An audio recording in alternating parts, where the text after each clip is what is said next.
하나님께서 어떻게 이 땅 가운데 백성들을 위해서 일하시는지를 보여주는 장면이기 때문에 그렇습니다. 우리가 지금까지 창세기 1장부터 쭉 살펴왔는데 이 창세기 1장부터 우리에게 보여주시는 건 뭐냐면 하나님의 형상으로 만든 인간이었죠. 그리고 하나님의 나라였습니다. 여기서 하나님의 나라는 하나님께서 다스리시는 나라였습니다. 하나님의 형상이 된 인간이 하나님의 뜻대로 다스리시는 그 하나님 나라가 있었지만 이 죄가 인해서 파괴되고 맙니다. 그리고 그들을 회복시키고 되돌리기 위한 하나님의 행동, 어떻게 보면 하나님의 열심이 계속적으로 반복해서 등장하는 게 창세기 1장부터 11장까지의 내용입니다. 이 우리가 창세기 1장부터 11장까지의 내용을 원역사라고도 부르기도 하고요. 이 창세기 12장부터는 아브라함부터 시작해서 아브라함, 이삭, 야곱, 요셉의 이야기로 흘러가지만 그 이전에 하나님께서 어떻게 아브라함을 부르시게 됐는가에 대한 서론격이 바로 창세기 1장부터 11장입니다. 이 창세기 1장부터 이 11장에서 가장 중심되는 이 사이클이 있는데 그게 뭐냐면 첫 번째는 하나님께서 하나님의 형상과 하나님의 나라로 만드셨지만 창세기 3장부터 시작해서 범죄가 있다라는 제목입니다. 그래서 여기에서는 죄, 심판, 구원이라는 하나의 도식에 따라서 하나님께서 인간들에게 어떻게 행동하셨는지를 보여주는 장면이 반복적으로 등장합니다. 이 내용이 이 사이클이 4개의 사이클이 있습니다. 그중에 우리가 3개의 사이클을 살펴봤는데요. 창세기 3장에서 아담의 범죄, 그리고 하나님의 심판, 그게 심판이죠. 그리고 하나님께서 구원하시기 위해서 아담에게 가죽 옷을 입히는 이 구원의 장면을 묘사하고 있습니다. 창세기 4장에 들어가면 또 죄를 짓습니다. 가인의 범죄가 있고요. 그리고 또 하나님의 심판이 있고 이 구원, 가인에게 표를 줍니다. 그래서 은혜를 베푸시죠. 창세기 6장에 또 들어가면 이제는 이 개인의 범죄라기보다는 인류의 범죄가 되죠. 그리고 이 죄가 점점 커지는 모습을 발견하게 됩니다. 또 죄가 있고 여기에 심판, 하나님께서 노아의 홍수죠. 홍수로 쓸어버리시는 장면이 나오고 또 노아의 방주, 무지개 등으로 이 은혜를 베푸시는 장면이 나옵니다. 그래서 이 사건 자체가 모두 인간의 죄로 인한 하나님의 심판이었고 그 심판 속에서 하나님께서 긍휼히 여기셔서 다시 창세기 3장에 했던 이 약속을 이루시기 위한 하나님의 열심이다라고 표현을 할 수가 있습니다. 점점 더 커지는 죄의 모습, 이 점점 더 커지는 죄의 모습 속에서 심판도 커지고요, 은혜도 커지는 모습들을 우리가 보았습니다. 창세기 6장 5절에서 6절은 이렇게 얘기하죠. 하나님께서 홍수로 쓸어버리렸던 이유에 대해서 사람의 죄악이 세상에 가득함, 그리고 그의 마음으로 생각하는 모든 계획이 항상 악할 뿐, 이것을 보시고 대홍수를 내리셨습니다. 이 홍수를 내리실 때 하나님의 마음은 사실 찢어졌죠.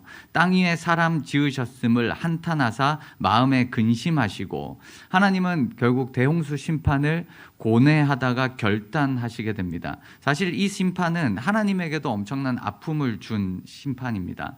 그리고 하나님의 이 한탄과 근심하다라는 이 표현 자체가 하나님 스스로 인간처럼 어떻게 보면 내적 갈등을 표현하고 있죠. 하나님께서 심판하실 때 그저 방관적으로 혹은 냉정한 무관심 속에서 심판을 하신 것이 아니라 마땅한 심판이지만 하나님의 마음이 여기서 드러나고 있습니다. 그리고 이 노아의 홍수 심판 이후에 노아가 내려오자마자 한 것이 방주에서 나오자 하나님께 단을 쌓고 번제로 하나님 앞에 제사를 드리는 장면이 나옵니다. 그리고 8장 21절에 보시면 아주 흥미로운 말씀이 나와요. 여호와께서 그 향기를 받으시고 뭐라고 말씀하시냐면 내가 다시는 사람으로 말미암아 땅을 저주하지 아니하리니 왜냐하면 사람의 마음이 계획하는 바가 어려서부터 악함이라 라고 이렇게 말씀하십니다. 이게 무슨 말이냐면 아까는 우리가 대홍수를 일으키실 때 하나님께서 왜 대홍수를 일으키셨냐면 사람의 죄악이 세상에 가득함, 그리고 그의 계획이 항상 악할 뿐, 사람을 보니까 그 마음 가운데 죄밖에 없었기 때문에 하나님께서 쓸어버리셨다라고 하셨는데 지금 여기서는 반대의 상황이 나와요.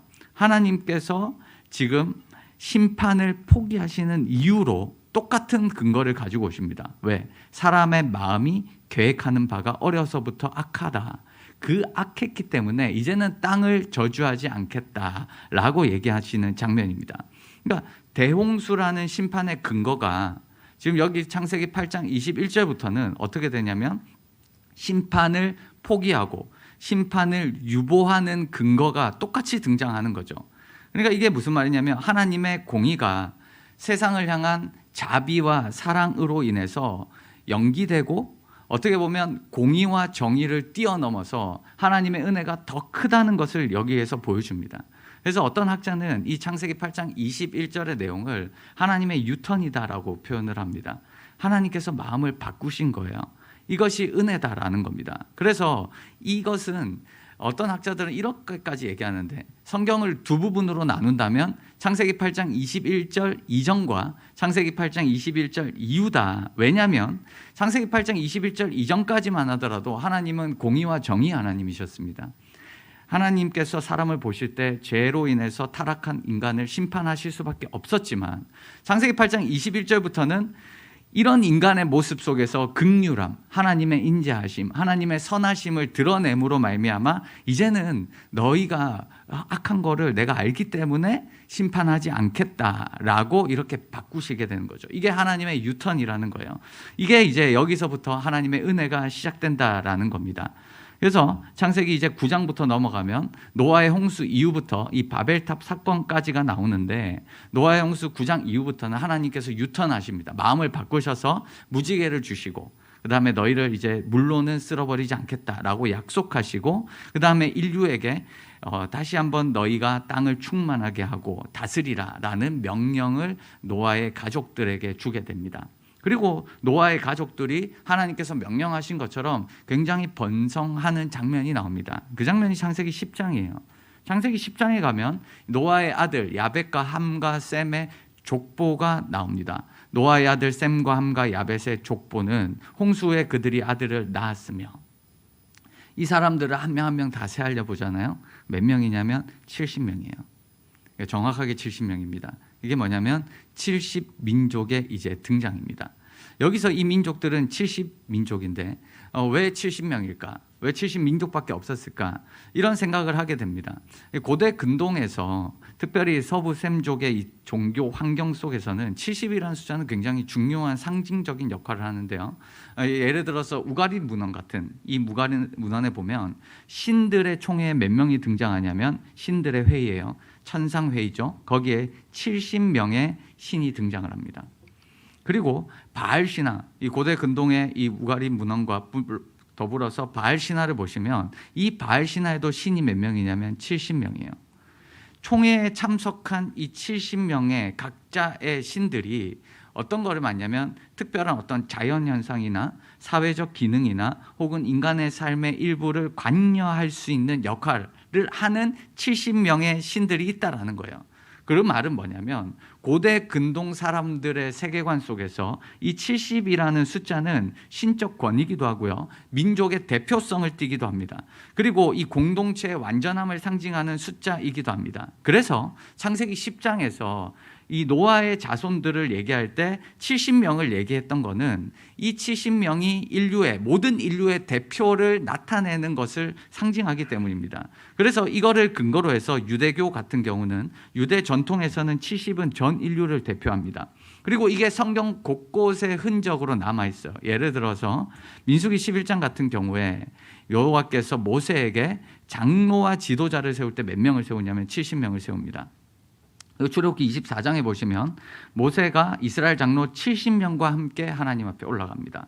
이게 신약시대 때도 나오죠. 신약시대 때 누가복음 10장에 보면 예수님께서 이 70명의 제자들 70인을 따로 세우고 이 사람들을 파송하는 장면이 나옵니다. 이 맥락은 뭐냐면 신적 회의에서 고대 근동의 세계관 속에서 70이라는 이미지는 전 인류를 대표하는 거고 이 우가림 문헌이나 바알 신화에서 이 각각의 신들에게 이 최고 신이 권위를 줬던 것처럼 그래서 그 권한을 인정받아서 갔던 것처럼 예수님께서 70명에게 제자들에게 권위를 주는 거예요. 그리고 그 권위를 부여받아서 전 인류 가운데 이 복음이 전해졌던 이런 메시지를 여기에서 전하고 있는 겁니다. 하나님 나라. 그래서 창세기 10장은 특이하게 이 70민족이다라는 것들을 등장합니다. 그 70민족 중에 이 야벳의 족보가 있죠. 이 야벳의 족보가 이렇게 등장을 하고요. 그 다음에 이제 함의 족보가 등장을 합니다. 함의 족보가 이렇게 다 등장을 합니다. 그리고 셈의 족보가 이제 이렇게 등장을 하게 되죠. 그리고 여기에 보시면 창세기 10장 1절에 보시면 노아의 아들 셈과 함과 야벳의 족보는 이러하니라. 홍수에 그들이 아들을 낳았으니 라고 시작해서 함과 야벳과 셈의 족보를 쫙 설명을 하고 마지막에 마칠 때는 이들은 그 백성들의 족보에 따르면 노아 자손의 족속들이고 홍수에 이들에게서 그 땅의 백성들이 나뉘었더라. 이 말이 추가되어 있어요. 그 땅의 백성들이 나뉘어졌다라는 이 추가적인 정보를 제공합니다. 이 정보는 뭘 의도하는 걸까요? 그 뒤에 나오는 창세기 11장의 이 바벨탑 사건을 예고하는 거예요. 창세기 10장과 이 창세기 11장 사건은 서로 상호 보완적인 역할을 합니다.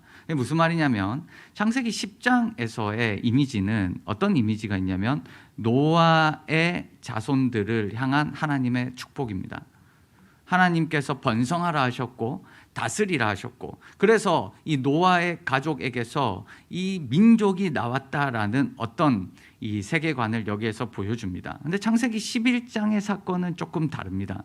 창세기 11장에서 바라보는 창세기 10장의 이미지는 어떤 이미지냐면 창세기 11장은 인간이 흩어지죠. 그리고 하나의 언어를 소유하지 못합니다. 그래서 어떻게 될까요? 민족이 되는 거예요. 그 민족이 되는 존재, 이 말은 뭐냐면 징벌, 하나님의 심판의 결과가 창세기 10장으로 등장합니다. 그러니까 이게 관점에 따라서 약간 다른 거예요. 바벨탑 사건을 먼저 보고 창세기 10장을 보면 창세기 10장에 이렇게 민족이 흩어진 이유가, 이렇게 민족으로 나뉘어진 이유가 뭐냐면 바벨탑 사건 때문이고, 창세기 10장을 먼저 본다면 창세기 10장은 노아의 가족들에게 하나님께서 축복했던 어떤 이런 일들을 알려주는 거죠. 즉 이것들을 같이 본다면 민족들의 분산과 다양한 언어의 이 존재라는 것은 하나님의 축복인 동시에 인간의 죄에 대한 하나님의 심판이 동시다발적으로 나타나는 게 창세기 10장과 11장입니다. 괜찮으신가요? 표정을 보지 않고 강의를 하도록 하겠습니다. 창세기 11장 같은 경우는 여러분들 이 바벨탑 사건입니다. 여러분도 너무 잘 아시는 사건이죠. 이 창세기 11장 같은 사건은 두 부분으로 나눠져요. 우리가 1절부터 9절까지 읽었잖아요. 1절부터 4절, 딱 5절부터 9절까지 나옵니다. 쉽게 얘기해서 1절부터 4절은 인간에 대한 행동입니다. 인간이 하나님을 대항해서 저질렀던 일들, 인간의 편이라면 여기는 그 인간에 대한 하나님의 반응입니다. 반응을 여기에서 나타나고 있어요. 그래서 이 2절부터 4절은 도시와 탑을 쌓는 인간, 그리고 인간은 그런 축적된 기술 문화의 기초에서 자신의 이름을 내려고 하고 흩어짐을 면하기 위해서 탑을 쌓기 시작하는 내용이 나옵니다. 이거에 반해서 5절부터 9절은 하나님께서 내려오십니다. 내려오셔서 그 흩어짐을 면하기 위해서 건축했던 그 탑들을 보고 흩어버리십니다. 그러니까 반대로 하시는 거죠. 그리고 서로 알아듣지 못하게 하시는 그 일들이 일어납니다. 이거는 굉장히 이제 의도적인 거예요. 그리고 의도적이란 말은 뭐냐면 언어적으로 굉장히 짜임새 있게 이 것들을 9절까지 딱 적어 놓은 겁니다. 예를 들면 창세기 11장 2절은 인간의 행동입니다. 인간에 대한 행동 속에서 쉽게 보면 그들이 동방으로 옮기다가 시날 평지를 만나요. 거기에 거류했다라고 되어 있습니다. 베예쉐브 샴입니다. 이 샴이라는 단어가 거기예요. 거기에 거류했다, 앉았다, 거기에 정착했다, 이런 말인데 이거를 하나님께서 똑같이 사용하세요. 하나님의 반응이죠. 인간에 대비해서 똑같이 반응하는 것. 우리가 내려가서 거기서라는 말을 일부러 의도적으로 씁니다. 사람들이 거기서 거류했잖아요. 하나님께서 내려가서 거기서 샴, 거기서 그들의 언어를 혼잡하게 하고 알아듣지 못하게 하자. 여호와께서 거기서 미샴, 거기로부터 그들을 온 지면에 흩어버리셨다라는 내용들. 이것도 굉장히 짜임새 있게 인간의 행동에 대해서 하나님께서 하나하나 다 갚아주시는 이런 리액션으로 보여주고 있습니다. 여기에 보시면 창세기 11장 4절에도 인간의 행동입니다. 하나님 앞에서 우리 이름을 내자 라고 했을 때 하나님께서는 그 이름을 내지 못하게 하시고 그 이름을 뭐라고 하셨냐면 바벨이라고 해버립니다. 이 바벨이라는 뜻은 사실 아카드어로는 신의 문이다라는 뜻이 가지고 있지만 히브리어에서는 약간 달라요. 히브리어에서는 그 자음을 이용해서 이 발랄이라는 단어가 사용됩니다. 이 말은 뭐냐면 혼돈, 복잡, 이 완전히 흩어버리심, 이런 의미를 가지고 있죠.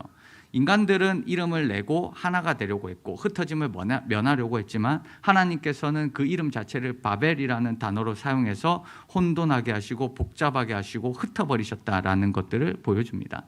자, 우리가 바벨탑 하면 여러분들 이미지 속에 어떤 이미지가 떠오르냐면 이 그림이 떠오릅니다. 이 그림이 굉장히 유명한 그림이에요. 이 브리 헐이라는 이 네덜란드 작가인데요. 이 오스트리아 빈에 이제 전시되어 있는 작품입니다. 여기에서 이 작가가 그린 이 바벨탑을 묘사할 때 가장 유명한 작품이 이 그림이 되었고, 이후에 대부분의 화가들이 바벨탑을 그릴 때는 이 그림을 따라서 그리게 됩니다. 모방 작품이 많이 나오는 거죠. 이 그림을 여러분들이 자세히 보면 약간 기울어져 있죠. 이렇게 여기 보시면 이게 약간 기울어져 있습니다. 이게 굉장히 의도적인 건데 어떤 의미냐면 이 브리헬이라는 작가는 바벨탑이 튼튼하게 지어진 것 같지만 사실 설계에 결함이 있다는 것을 여기에서 보여주는 거예요. 그리고 여러분들 이 작품을 보시면 어떤 게 떠오르실까요? 이 작가가 이 그림을 그릴 때 이거를 바탕으로 영감을 얻게 됩니다. 여기에서 이것은 무엇일까요? 로마에 있습니다. 4글자입니다. 콜로세움이에요. 사랑합니다. 콜로세움. 네, 콜로세움. 여러분 콜로세움이에요. 여러분 보세요. 이 콜로세움 여기 보시면 이런 이 아치형을 중심으로 세운 거죠. 이게 의도적인 거예요. 왜 콜로세움을 세웠냐면 이 작가가 1550년도에 콜로세움을 방문하게 됩니다. 그때 당시에 콜로세움의 이미지는 어떤 이미지일까요? 여러분 이 로마에 이 카이사르가 건설한 도시, 이 도시는 영원할 거다라고 했고 그때 당시에 굉장히 유명한 건물이었는데 문제는 뭐냐면 1550년도에 봤을 때 이 콜로세움은 그 사람들 입장에서는 인간이 영원하다라고 생각했던 게 결국 헛되다, 결국 무너졌다라는 것의 상징이 콜로세움이었습니다. 그러니까 인간이 굉장히 영원할 거다라고 지은 건물이 결국에는 무너졌잖아요. 그것을 바탕으로 바벨탑을 영감을 지은 거죠. 그래서 이 바벨탑이라는 이미지 속에서 이 콜로세움의 이미지가 여기에 들어가 있는 겁니다. 그래서 이 작가는 이 바벨탑이라는 것이 인간들이 아무리 노력하고 기술자와 석공들, 여기 보시면 그림들 속에서 기술자와 석공들, 크레인도 있고 결국 인간이 굉장히 많이 노력을 하지만 결국 무너질 것을 무가치함을 여기에서 표현한 겁니다. 그러나 사실 여러분들이 메소포타미아 문명을 이해한다면 이 바벨탑은 이 메소포타미아 문화와 어떤 연결점에서 이런 모습이 아니겠죠. 그중에 가장 가능성 있는 모양이 뭐냐면 사실 이 지구라트입니다. 이게 이제 메소포타미아 문명에서 가장 흔하게 볼 수 있는, 이집트에 피라미드가 있다면 메소포타미아에는 이런 지구라트가 있습니다. 이런 지구라트가 이제 왜 바벨탑과 연결되어서 학자들이 이야기하는 근거가 몇 개 있는데요. 이 이름 자체가, 이 지구라트라는 이 용도 자체가 사실은 일반 사람들은 들어갈 수 없는 곳이에요. 이 지구라트는 그때 당시로 하면 높이가 50m였기 때문에 굉장히 크고 하늘을 찌를 만한 것이었습니다. 그래서 그 사람들에게는 여기가 어떤 집이냐면 신의 집이었습니다. 우리가 바벨이라고 할 때 이게 아카드어로 신의 집이거든요. 신의 문이라는 뜻이거든요. 그곳에서 신을 만난다라는 이미지가 여기에 들어가 있는데 이 지구라트의 용도가 그런 용도입니다. 그리고 여러분 성경에 보시면 창세기 11장 2절에 보면 신할평지라는 단어가 나오죠. 바벨탑을 만들 때 이 신할평지가 나오는데 이 신할평지라는 것 자체가 사실은 어디 지역이냐면 티그리스 강과 유프라테스 강. 유프라테스 강이 있고 여기에 티그리스 강이 있는데 이 강 사이에 있는 이 메소포타미아 지역을 신할평지라고 합니다. 그러니까 메소포타미아 문명과 이 바벨탑은 굉장히 큰 관련이 있는 거죠. 더군다나 여러분들이 3절에 보시면 벽돌과 역청이 나와요. 여러분 이 메소포타미아 지역에서 이 건축의 방식 자체가 어떤 방식을 쓰냐면 이 햇볕에 구운 어떤 벽돌을 사용합니다. 그리고 진흙을 사용하지 않아요. 진흙을 사용하지 않고 역청을 사용합니다. 왜 그러냐면 고대 바벨론 사람들은 진흙을 쉽게 구할 수 있어요. 그런데 돌을 구하기가 어렵습니다. 그래서 티그리스 강과 유프라테스 강에서 흘러나오는 이 진흙으로 벽돌을 만들고 이 벽돌을 따라서 불에 구워서 튼튼한 벽돌을 만들고 이 벽돌을 연결할 때는 역청, 접착제입니다. 벽돌과 벽돌 사이에 접착제를 붙이는 장면이 나오죠. 이게 성경에 나오는 묘사된 건축법입니다. 이게 사실은 메소포타미아 문명의 건축법과 일치합니다. 그리고 세 번째, 아까 말씀드렸던 것처럼 이 바벨이라는 이름 자체가 신의 문으로 불리고 있다는 점 자체가 사실, 그래서 이 바벨탑 하면 여러분들이 어떤 이미지를 떠올리시는 게 사실상 맞냐면 이 지구라트라는 이미지를 떠올리시는 게 제가 볼 때는 더 합리적입니다. 이 지구라트라는 그림을 떠올리시면서 사람들이 이거를 막 짓는다고 생각해 보세요. 사람들이 이거를 짓고 이게 굉장히 그 당시에 굉장히 높은 건물이었고 최고의 어떤 건축물로서 이 사람들이 이거를 짓고 있습니다. 근데 이거를 범죄로 성경은 규정하고 있죠. 그 이유를 한번 살펴보도록 하겠습니다. 창세기 11장 1절부터 9절에서 이 범죄는 세 가지입니다. 이게 딱 11장 4절에 등장하는데요. 첫 번째는 하늘에 닿게 하여라는 말입니다. 이 하늘에 닿게 하여라는 말은 인간이 하나님의 거치인 이 하늘까지 침범하려는 행동입니다. 이 바벨이라는 자체가 아까 지구라트도 말했지만 신의 문이거든요. 신으로 가는 길이거든요. 그런 이미지를 여기에 드러나는 거죠. 이게 뭐냐면 하나님의 영역에 대한 인간의 간섭 혹은 인간의 침입입니다. 이것이 쉽게 얘기하면 선을 넘는다. 그러니까 하나님 앞에 선이 있는데 그 선을 지키지 않고 자신이 하나님처럼 되려는 이 욕구, 이게 사실은 창세기 3장에서 아담이 범죄했던 이유죠. 하나님 같이 되려는 이 욕구가 이 모든 사람에게 있었고 여기 바벨탑에서도 그게 주도권을 가집니다. 두 번째, 우리 이름을 낸다. 이거를 직역하면, 히브리어를 정확하게 번역을 하면 우리가 스스로 우리를 위해 이름을 만들자라고 됩니다. 우리가 스스로 우리를 위해 이름을 만들자. 여러분, 구약에서 이름을 짓는다라는 의미는 어떤 행위냐면 독점권입니다.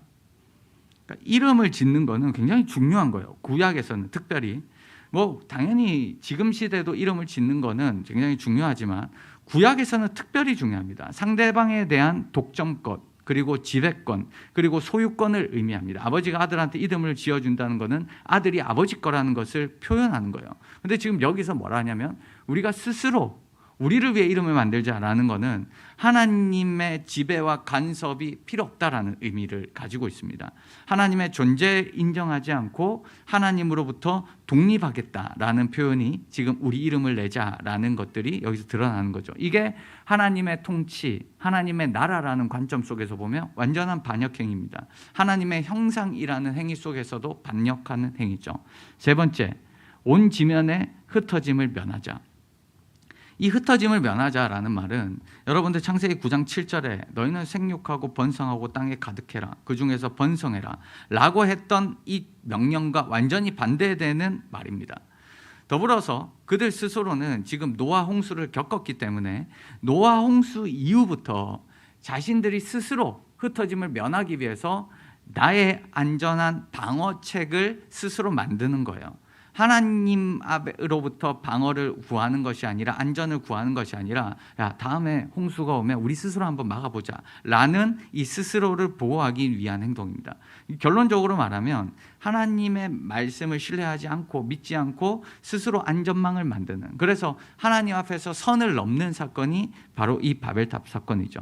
그리고 그런 인간들에게 하나님께서 행동하시는 첫 번째 장면이 뭐냐면 내려오셨더라라는 표현입니다. 이 요레드라는 표현은 하나님께서 얼마나 높은 곳에 계신가, 인간과는 차별적인 모습을 가지고 있고 낮은 인간의 모습을 보여줍니다. 하나님께서 인간을 만나기 위해서는 내려오셔야 된다는 거예요. 하나님은 높은 곳에 있고 인간은 하나님에 비해서 아무것도 아니라는 거예요.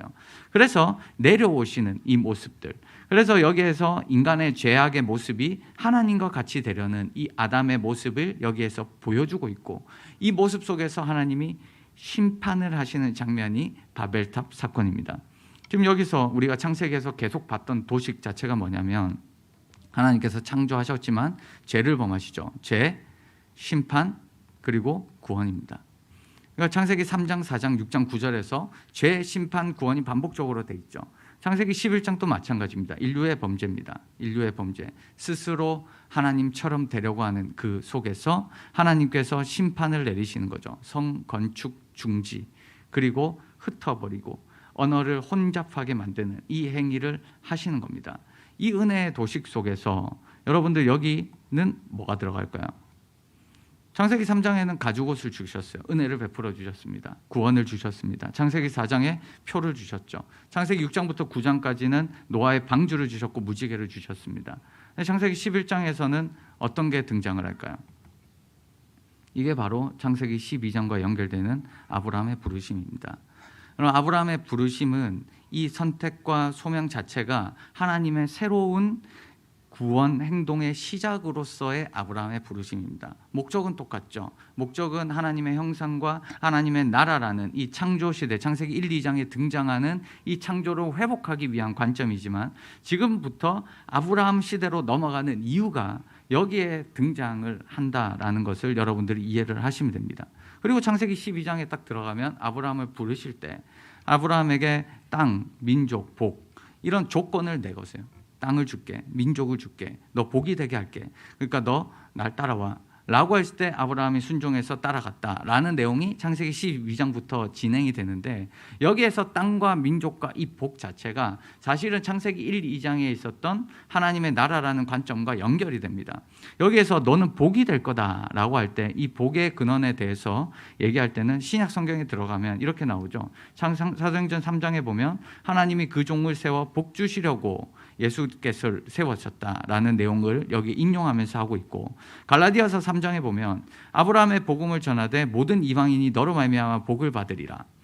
믿음으로 말미암는 자는 믿음이 있는 아브라함과 함께 복을 받느니라. 갈라디아서 3장 14절에 보면 그리스도 예수 안에서 아브라함의 복이 이방인에게 미쳤다라는 내용을 통해서 이 믿음의 복 자체가 아브라함을 부르실 때 결국에는 하나님께서 어떻게 회복할 것인가라는 것들을 보여줍니다.